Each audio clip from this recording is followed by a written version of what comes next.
لبيك يا رب الأمم قد لفنا ثوب الندم بالدمع كم فاض الحرم نشكو الخطايا واللمم لا يشتكى إلا إليك. الحمد لله والصلاة والسلام على رسول الله اما بعد. محترم اوریدونکو، زمن درېمه حلقه هغه د عمرې طریقه په مختصر طریقې سره او بیا وروسته دین ان شاء الله د حج طریقه ذکر کو په مختصر طریقې سره. د لپاره چې موږ ته د عمرې او د حج د طریقه معلومه شي چې په کوم طریقې سره د عمره کیږي او دارنګه په کوم طریقې سره د حج کیږي. نو اول به د عمرې طریقه په مختصر طریقې سره ذکر. کله چې یو سړی اراده لري چې هغه عمره وکړي نو د ټول نه مخکې خو اخلاص دا ضروري دی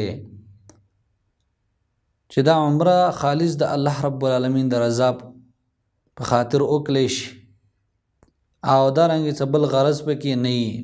یعنی دا غرض نه چې یاره زه چکر لاړ شم یا سیل لاړ شم، نه، بلکې مقصد او غرض د الله رب العالمین رضا وي. او دا اخلاص ګره په هر یو عمل کې ضروری دی. او عمره دا خو ډېر اوچت عمل دی، نو په دې کې خو اخلاص ډېر ضروری دی. بیا چې کله سړی میقات ته ورسیږي نو د میقات نه به احرام وتړلی شي او د احرام د پاره مخکې په سړی غسل وکړي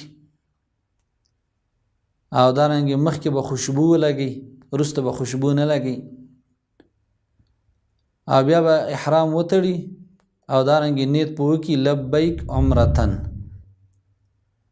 او د هغې نه وروسته بیا په اوچت اواز سره تلبیه وایي لبیک اللهم لبیک لبیک لا شریک لک لبیک ان الحمد والنعمة لك والملك لا شریک لک. او محترم عزتمندو، دا تلبیه د سړی ښه په اوچت اواز سره وایي، په دې کې شرمیږي نه. لکه زموږ ځینې وروڼه یا ورته یاده نه او یا ورته یاد خو شرمیږي نه. دا عبادت دی، د دې یادول هم پکار دي مخکې نه، او دارنګې دا بیا ښه په اوچت اواز سره د دې ویل دا هم پکار دي.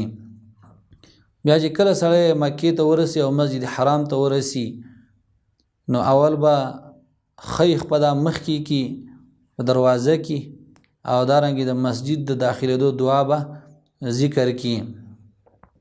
او بیا وروسته که چېرته بالفرض په دغه وخت کې د فرض د مانځه وخت و چې بس دغه فرض لمونځ ادا که، او که چېرته وخت نه و چې سیده لاړ شه او عمره شروع که. کعبې ته به ورسېږي او د هغه ځای نه به طواف شروع کړي. خو دا ورسره زده کړه مخکې نه چې طواف کله شروع کوي نو د طواف ابتدا دا به د حجر اسود نه وي، او بیا چې کله ته کعبې نه تاو شي او حجر اسود ته راورسېږي نو دا ستا یو طواف شو. په دغه طریقه باندې به 9 طوافونه وکړي. خو په دې طواف کې خپل ذکر اذکار کوه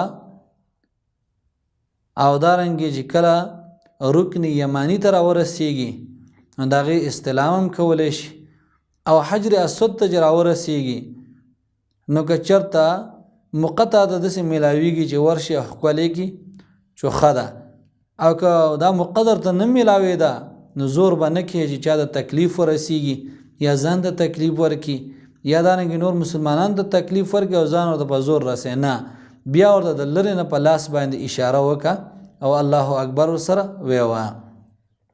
او د دې رکن یمانی او د حجر اسود په منځ کې دا دعا ویوه ربنا آتنا فی الدنیا حسنه وفي الآخرة حسنه وقنا عذاب النار. دا ورسره هم ازده که، او دا خبره ورسره ازده که چې په دې طواف کې د سړو دپاره استباع یعنی دا ښی اوږه خالي کول دا وله هم سنت دي. او په دې 3 طوافونو کې په دې ړومبو طوافونو کې تیز تلل یعنی د منډې یو قسم له شکل جوړول دا پکې هم سنت دي.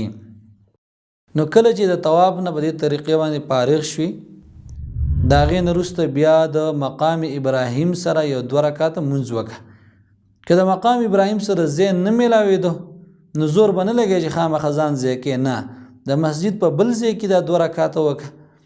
او په دې 2 رکعاتو کې په اول رکعت کې سورة الکافرون د سورة فاتحې نه وروسته او په دویم رکعت کې د سورة فاتحې نه وروسته سورة الاخلاص وویوه. او کله چې د دې 2 رکعاتو نه فارغ شوي نو بیا لاړ شه، که مقدر ته میلاوېده نو زمزم هم پکې وڅښه او بیا لاړ شه صفا ته، چې د صفا او د مروه په منځ کې کمې سعی کول دي چې هغه وکړي، خو شروع به د صفا نه کې. صفا ته به لاړ شي او هلته به ودرېږي، کعبې ته به مخ کې او لاس په اوچت کې د الله رب العالمین حمدونه او صفتونه به وکړي او الله اکبر به ووایي 3 ځل او دارنګې بیا 3 ځل دا دعا ووایه: لا اله الا الله وحده لا شریک له له الملک وله الحمد وهو على كل شيء قدير. لا اله الا الله وحده انجز وعده ونصر عبده وهزم الاحزاب وحده. دا دعا ووایه او بیا نور دعاګانې پکې وغواړه، د ځان دپاره دعا وغواړه، د والدینو دپاره وغواړه او دارنګې د امت مسلمه دپاره دعاګانې وغواړه. او بیا د دغه ځای نه روان شه مروه طرف ته. خو په دې منځ کې کوم شنه لایټونه چې لګېدلي نو په دغه ځای کې د سړو دپاره تیز تلل، یعنی د منډې یو قسم شکل جوړول، دا والله هم سنت دي، دا صرف د سړو دپاره دي. بیا چې مروه ته ورسېدي نو دا ستا یو طواف شو، یعنی یو گردش ستا یو چکر دی شو. بیا په مروه باندې هغه کار وکړه کوم چې په صفا باندې شوی دی. بیا واپس د هغه ځای نه راشه صفا ته، بیا دغلته په منځ کې چې کوم شنه لایټونه دي نو بیا په هغه کې تیز لاړ شه، یعنی د منډې شکل پکې جوړ کا. دا سړو دپاره سری سنت دي. بیا چې صفا ته راورسېدي نو دا ستا 2 چکرې شي. په دغه طریقه باندې به 2 چکرې دا پوره کړي.